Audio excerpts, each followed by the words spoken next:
Hi, I'm Christina O'Malley, and this is Better Science Teaching. I wanted to talk a little bit today about what the plan is for the next year for Science Fair Friday. This year, my students are still planning on doing Science Fair and participating in Science Fair in the state of Ohio, whether that is an in-person fair, which is what we're all hoping for, or if we do a virtual fair again like we did last year. I think we'll be able to learn a lot and then be able to participate in a successful program in the spring.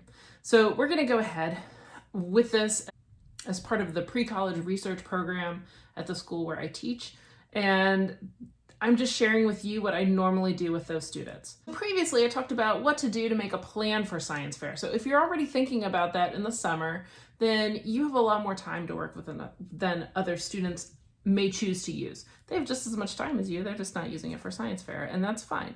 So we talked about in mid-June, my students fill out a Google form, which helps me keep track of things like, are any of my students planning on doing anything that would require extra permissions? Because then we want to go ahead and start talking about those things. By the end of June, students are proposing ideas. And so in the last week or so, students have sent me emails with what idea they're hoping to do for their science fair project. We try to finalize that by the end of July. So even though students send those to me, sometimes we tweak things. Sometimes I suggest things and they want to change them. Sometimes kids already know what they want to do because they've already been thinking about what their topic is. By mid-August, so when school normally starts for us, that's when I expect students have completed an annotated bibliography. I'm about to film that video, so that video should be up very soon for you all, about how to find resources that are peer-reviewed and that are really strong references, and how to be able to keep track of those in a way that you can use them to write your introduction in the future. By mid-November, my students have a research plan. By the middle of November, they also are starting their experimentation, and that runs through December. Data analysis happens in January. Students write their final paper in February, and then have to do an oral presentation and a poster presentation. So Science Fair Friday. If you're interested in Science Fair and participating in this, please subscribe. I'm shooting for putting these up about every week. I had some things that came up last week that I need to take care of, and that kind of interrupted my schedule.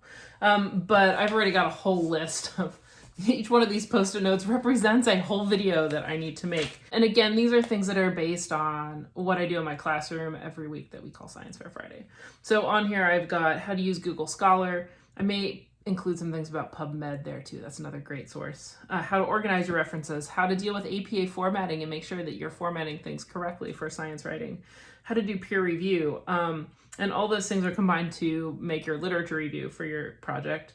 How to set up your experimental design. What does it mean to have a science method project versus an engineering design project? How to fill out your iStuff forms and iStuff rules. I'm excited to make that one because I know that a lot of folks kind of struggle with it, and the only source for that information is the rules and guidelines.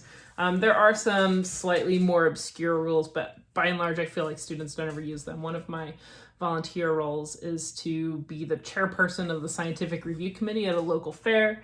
I know kids mess those up.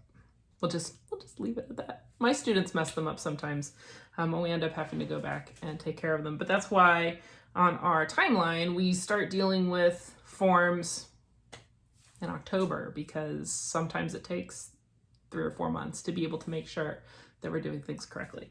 Anyway, we'll also cover graphs and tables, how to make good graphs and how to make good tables for your project, how to do your data analysis. If you're going to try to do some statistics, which I recommend, do whatever statistics you can that make sense for your project, and for your grade level, of course. But data analysis is important. My class spends time doing peer review with data. Did the data that you collect actually answer the question that you asked? And can I make sense of the data that you're presenting to me? We discuss how to cover a discussion and conclusion section of a paper. What are the things that we need to say? What are the things that are important? And how do I need to tie a thread back to my hypothesis? I'll also cover how to do effective display and how to think through your presentation in a way that's going to help you to be able to be successful at your school and win prizes. Because if you already did the work and you're participating in a fair that has prizes, you need to, if you know a few simple tips, you can be successful in getting awards for those. So those are some of the things that we're going to be covering on Science Fair Friday. I'm happy to deal with any questions that you guys have down in the comments below. Make sure you subscribe and keep up throughout the year as we do that. If you're coming to this video and it's not the middle of summer, don't worry. At some point, probably before Christmas, I'm gonna distill everything down into a much shorter video that's, hey, you didn't spend 5 months working on this. What do I do now? How do I get Science Fair done quickly?